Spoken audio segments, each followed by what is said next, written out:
Hello, LinkedIn, and welcome to our weekly happy hour. Another Friday, and here we are again, gathering another Friday afternoon that, I don't know, it just makes you feel like the old times. But with all predictions of the hybrid work model, it seems impossible to get all team members in one room at a time or for Friday happy hour. But nothing is impossible with our weekly ritual of getting all the LinkedIn community together every Friday at 5 p.m. Central European Time to cool down, recharge, and clear our minds to enjoy the weekend. For those of you joining us for the first time, let me tell you a little bit about With Locals for Teams. This is a platform that connects teams and cultures by providing highly engaging and interactive virtual activities to keep employees engaged, connected, and productive.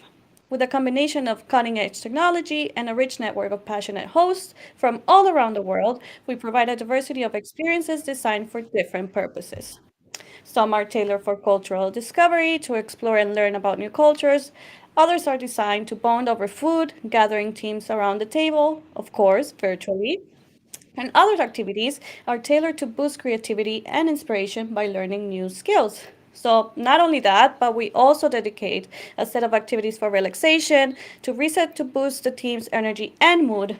And all experiences are designed to maintain the remote team's engagement and well being. Now, are you guys ready for today's experience? As we promised, today's experience and all experiences during the month of March are dedicated to celebrating Women's History Month. Women's History Month is a celebration of women's contribution to history, culture, and society. It's a chance to complement all the diversity and inclusion of corporate efforts in different domains. At With Locals, we are organizing panel discussions with the team to dig deeper into gender equality at work. We're also sharing our colleagues' inspirational stories, which you can find on our LinkedIn page. Now, in the spirit of With Locals History Month, sorry, Women's History Month, we invited Giada to share her success story as a local host in Venice. Giada is a romantic wanderer, passionate about travels, history, art, and nature, and she was born and raised in the cozy and charming Treviso, and then adopted by the wonderful and majestic Venice. Today, she will share with us not only her success story, but many other inspirational stories of Venetian women. So let's welcome her. Hi, Giada. Ciao. How are you? Hi, nice to see you. Nice to meet you. I'm fine, thank you. And thank you for hosting me here. So thank you to We Locals. And I'm happy to share my day with you and some stories about Venetian women as well. So I will tell you something about my background. So Carla introduced me. I was born in Treviso City and now I live in Venice. So we are in Venice right now. You see, I'm in my house because of, again, lockdown, of course. But yeah, so my job, my career, that's the focus of today's topic. I am a tour leader, so that's what I embraced after university. It was not an easy choice. Let's say there's not really much of a safety net for freelancer in Italy, especially right now. So it's a bit of a tough time, but still, I'm very happy about it because of the freedom it gives me to manage my schedule, my time, and also I think somehow maybe I will talk better about this later. Get out a bit of some schemes that you find in traditional jobs sometimes, but that's my personal feeling. Mm-hmm. So, as a tour leader in well, I have to say that right now I'm focusing very much on the online, but in my normal life Yeah. pre-covid my job is to share Venice with people that come to visit. So I specialize in local history, food, wine, and speaking about local history, this month for Women International Day, the municipality celebrated the figure of this woman. She's called Elena Lucrezia Corner, and she's the first woman who ever graduated in history. So she was born Venetian. It's really a really interesting figure, yeah. Yes, And I didn't know. I didn't know. I mean, I guess we never think of like the first person to graduate yeah, ever, and especially, yeah, I never think of like a woman specifically in that, but it's really interesting. I'm really curious about this. So she was the first woman ever to graduate. From where? exactly. Exactly. She was born in Venice, but she graduated at the University of Padua, and Okay. the year was 1678, so the year of her graduation. But there's a bit of a controversy about the major Mhm. she graduating in. Maybe our guest can guess about it.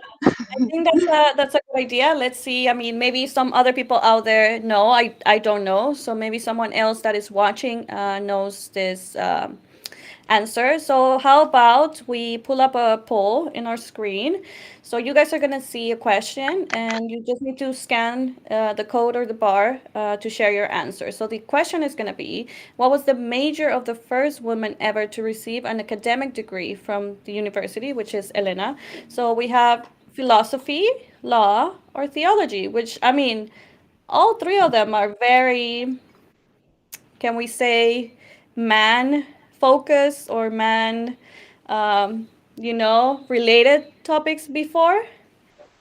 They were, hopefully more in the past than nowadays.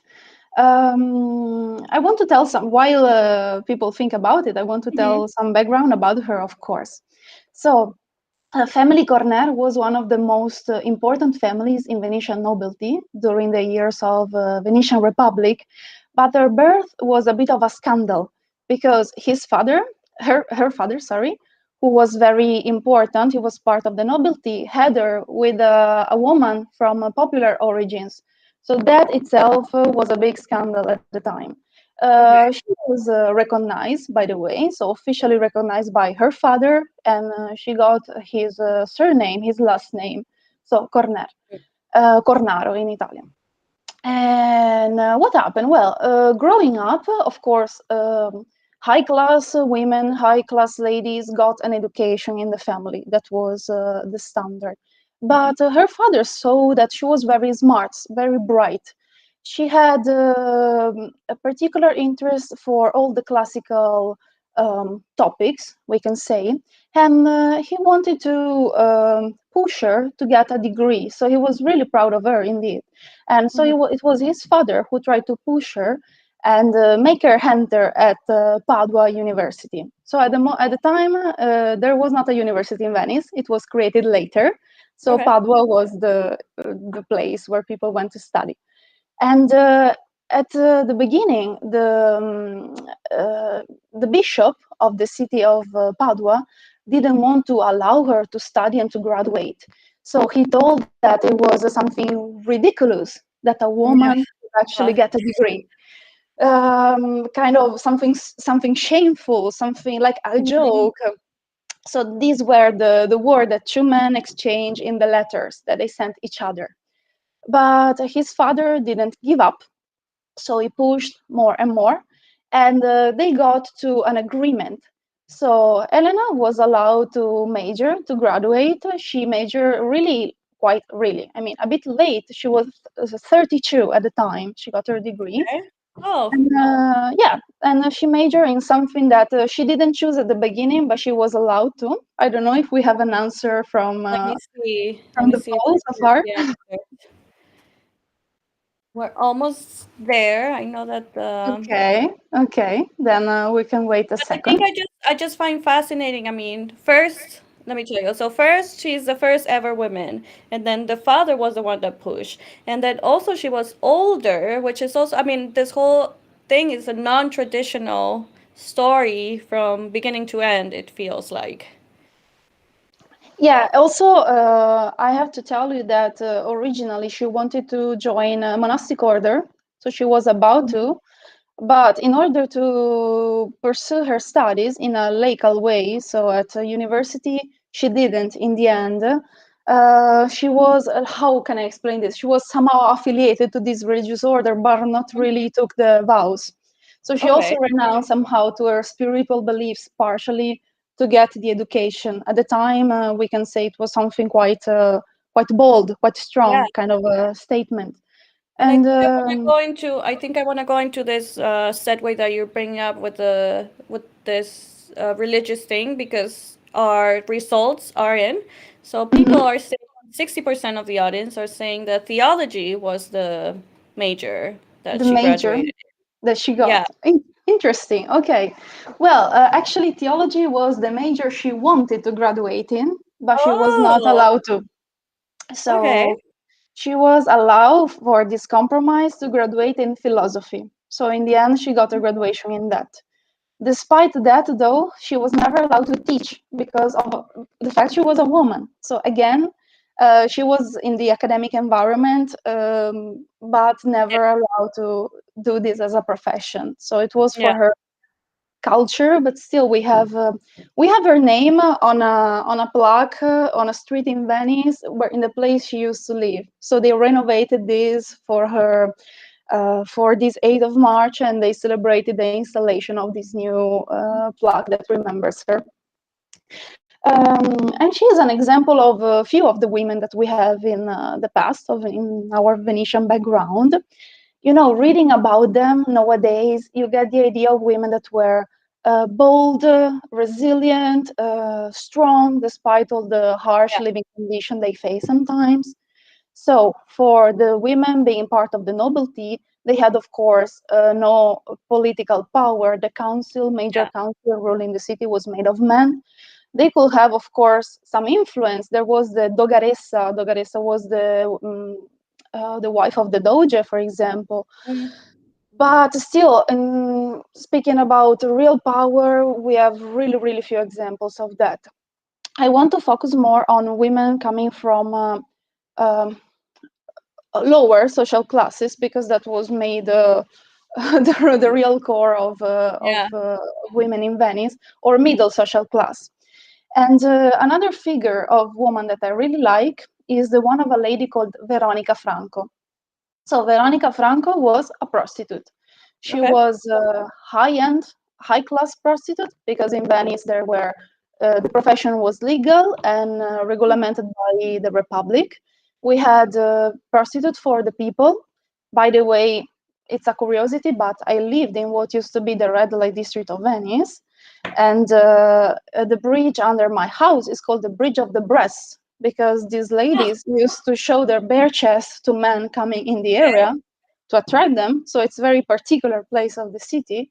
And there were high class prostitutes, which were called cortigiane or honest women Mm-hmm. uh, in the in whole local slang in the past. And these were really educated women. They knew about art, music, poetry. Veronica Franco wrote poems. She was a poet. And of course, this was not their really choice out of their soul. Veronica was taught her mother the job. So it was families that Mm. gave these girls and made the girls start this type of job. I remember this letter that I read once, written from her. Of course, she liked her position because she allowed her to get culture. This Yeah. she always stated. So, but she didn't like what she did 100%. Of course, she always felt trapped in prison or belonging to somebody else. I read once this letter. Another woman belonging to another family wrote her to ask if she should initiate her daughter to the job, and she replied to not do that to her daughter because it felt awful to always see through somebody's eyes, eat Yeah. through somebody else's mouth, move through somebody else's body. So these were her words. And she was still one of the lucky ones. Not all the girls had the same luck, but there was this kind of welfare in Venetian society. This always amazes me that some women care for other women that had less possibilities. For example, this lady Veronica, she opened a sort of, we can call it convent, we can call it hospice, sorry, hospice, for women that did that profession. And when they were old and jobless, did not have any place to go, or even young girls that could not afford money for a Yeah. dowry to get married, so they would not end Yeah. up on the street. We have examples of women doing particular jobs that gave them strength. For example, the lace making in Burano. You know, Burano's lace Mhm. is famous all over the world, and it was, of course, a female-only profession. They didn't Yeah. get another education but lace making. So nowadays the job is dying. I would say maybe luckily because girl can get to do something else or can get an education. But at the same time, this gave them the opportunity to have some money, learn something, express their art, their creativity. The same goes for impiraresse. Impiraresse were women making necklaces and jewels from glass beads from Murano. And impirar in Venetian is a dialect word that means to stick the beads onto a needle and on a thread, so creating Okay. jewels. So we have a lot of these stories from the past and women looking out for other women. So despite their condition, we can say that the heritage of Venetian women is one of women that never gave up somehow, Yeah. always made it through, and that's good. I think that's a good way to think about the past that we have somehow. Yes. No, I think I find it fascinating, you know. I mean, when you're within my own culture, I am aware of like yeah, my iconic feminism, yeah, women, you know. But then when I hear about other cultures, and especially like something so local, like as in Venice and Burano and all those things, I mean, Veronica was an activist within his own profession because that's what she was just meant to do. I mean, there was no other option for her. And then she went a step further to help others to do that. And then we Yes. have Elena, and then also, I think also in the stories, it's like the help or the community around them that also helps them. And I think that's also something that we need to remember with this whole Women's History Month, that if we all help each other, men and women, we can all move forward to a more equal and I think how it should be in general world, you know? It's true. Yeah. Well, we still have a bit of a way to go, I will say, Yeah, even nowadays. I mean, speaking about Venice and Venetian society, I am happy, let's say, to say that things are kind of equal. I mean, as far as living is concerned for both genders. Honestly, I also will say that the majority of people doing my job are women more than men. Probably it's something a bit okay. Yeah, more, yeah, I think the percentage is a bit bigger. But generally speaking about world of work, world of job, and in Italy, I say we are behind Europe. That's a thing. mhm, For example, people that lost the job during last year were in Italy, 444,000, and of these, 70% were women in yeah, 2020. So the numbers are still very big, and I'm sure, I don't know about other countries. I'm sure if I picture you, if I ask to picture you secretary, now a woman maybe pops to your yeah, mind. yeah, If yeah, I yeah, ask to picture you engineer, a man can pops to your mind.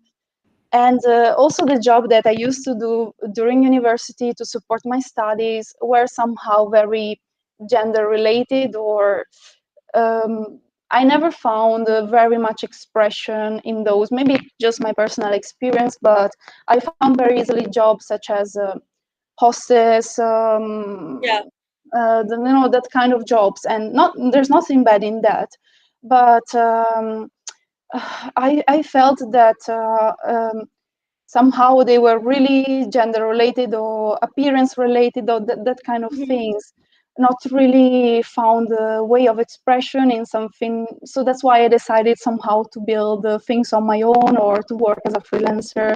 It allowed me more expression, but role of man is also important, so I could never do what I do without also support of my partner yeah. Loris.